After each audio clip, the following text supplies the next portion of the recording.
Okay, so we're tied up in overtime. Our teammate is taking the ball up the sidewall, we're center, ready for a pass. Teammate gets it past the first defender, and the other is late to recover back. The ball spills out into the center, right in front of the net. No one there to defend. Alright, all I gotta do is get this in the net. Anywhere in the net. Calm down, the ball is right there. The net is right there. We got this. Easy. Calm down. Oh my. So we've all been there. We all know this feeling of just not being able to hit the most basic shots sometimes. There's a way to improve these beyond just go practice more, with specific drills and having the proper mindset and approach to the shot. In this video, we're going to first identify 3 ways that easy shots can be deceptively difficult, the 2 most common reasons that I see players missing these and how to fix them, and then the right approach to training for and hitting an easy shot, and really any shot, so it's consistently more powerful and accurate. I also have 4 specific drills that you can do to become way more consistent at hitting shots like this, but this video has too much good information and it got way too long, so I split those 4 drills up into another video, which I'll release next week so I can get much more into depth on them. If you're new here, I'm a professional tennis and sports psychology coach. I've been coaching in general for several years and Rocket League specifically for over a year now. This topic is especially close to my heart because a lot of the techniques that I'll go over here apply to basically any sport that involves hitting a ball. This is how the pros break down and approach the point of contact for most types of shots in most sports, not just Rocket League. So I want to start by going over why easy shots can be deceptively difficult in ways we don't normally realize. I see way too many players knock themselves because they, quote, can't hit easy shots, like that's something to be ashamed of. So by going over some unseen difficulties in easy shots, hopefully we can get past that. The first one is pressure.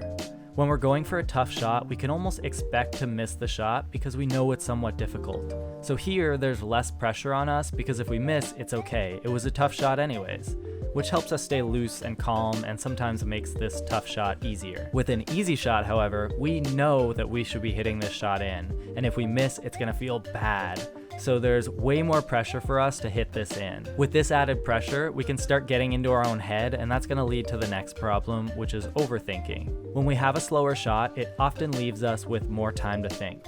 This can cause us to go through too many options of where and how to hit the ball and may end up freezing us with analysis paralysis, which sometimes leads to totally messing the shot up. We'll get into depth on overthinking especially as we go here. And the final reason why these shots can be deceptively difficult is power. Because a lot of the times with easy shots, the ball is slower than normal. Because of this, we have to generate all the power on the shot ourselves, which requires really good timing and can lead to some silly errors if not done right. So let's stop beating ourselves up over it and let's get on to ways for us to actually start getting better at these things.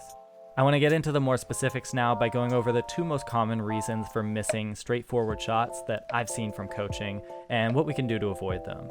We'll start with the most common problem that I see, and that's timing, specifically rushing the shot. Timing is so important in these shots, so it's good to take a minute to look at when we're missing these shots. Did we hit our second flip into the ball too early or too late? You can do this in a replay after the game. A quick way to see good improvement in our consistency with these types of shots is to identify whether you tend to rush things or tend to take the shot too slow. Then just be really conscious of this and continue to remind yourself to either hold on to your second jump a bit longer or to go a little sooner when we know we're under pressure with an easier shot. I personally noticed that I tend to rush the shot as well, so I did some training where I really tried to hold on to my second flip before I hit the shot, and I immediately noticed myself hitting it a lot cleaner. One of the drills in the next video I have will also help with this, specifically being able to identify and work on the timing issues. The next most common problem I see is overthinking. Again, too much time, too many options, and we start to freeze up. We call this analysis paralysis. One of the best ways to help with this is to actually limit our options. Don't just think, I have to get this in the net. Think of a very specific area in the goal and aim for that. This accomplishes 2 things. It reins the mind in and really helps us narrow in our focus so we forget about all the options that we could be taking and just focus on one. It also gives us a much wider room for error. If we're aiming for a small target in the center of the goal, even if we miss that target by a bit, it's still a goal, and that's all we wanted. Again, I have a drill for this specifically in the next video as well. Alright, so I want to get into the best part of this video, the mechanics behind the right approach to hitting shots so that they're consistently more powerful and accurate. But first, a quick reminder to drop some engagement if you're liking this stuff. Looking at my analytics, engagement in the form of likes and especially comments is huge when YouTube is deciding whether or not to recommend my videos to other people. At this point, while the channel is so small, every like and comment makes a huge difference. As things grow, it helps keep me motivated to put out more awesome content like this, and you guys can have a really direct impact on that growth. Anyways, so at the core of hitting our shots properly, the most important thing here is that we have to keep our eye on the ball. I know that sounds simple and there's more to it, which I'll explain, but we actually tend to take our eyes off the ball more than we think. Whether it's to look at our opponents or our target, the goal, for a moment, this shift of focus can directly lead to a lot of mishits.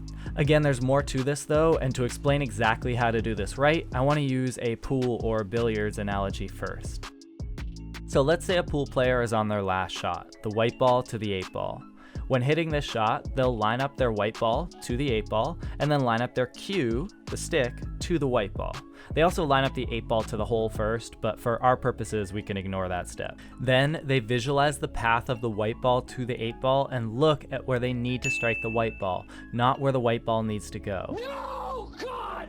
Again, that's all visualization now.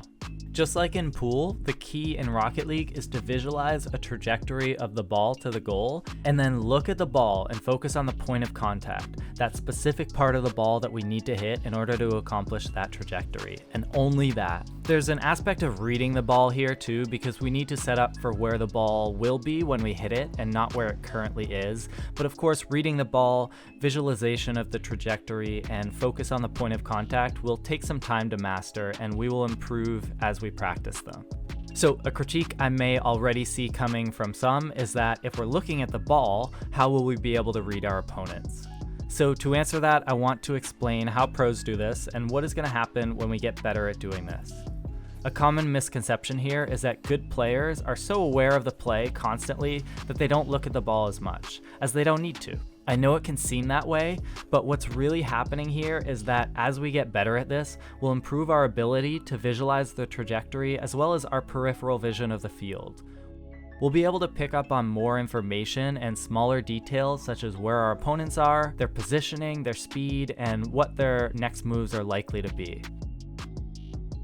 We'll also improve our task shifting and ball awareness, which will help us with being able to quickly glance at an opponent if we need more info, and then back to the ball for the moment of impact without getting thrown off too much. But regardless, at the moment of impact on a good shot, we have to be looking at the ball, and pros are doing this as well. So, to hit our shots cleaner, we have to address our timing, often remembering to take our time with the shot and not rush things. We have to address overthinking, trying to limit our options by picking a specific shot or target immediately, and sticking to that can really help here. And finally, we have to focus on what's important. That means visualizing our trajectory to the goal, but keeping our eyes on the ball all the way through the moment of impact. This is going to help you get more consistent with your shots, but for even more specifics to improve your accuracy and consistency, look out for the 4 drills which I'll release in the new video next week. I'd like to think of this video as the knowledge behind this concept and the next one as the implementation and how we can train specifically to improve this. Don't forget to drop a like and let me know in the comments what you thought about this video. I read all of them and I'll answer any questions you might have. Can't wait for the next one, but until then, go practice.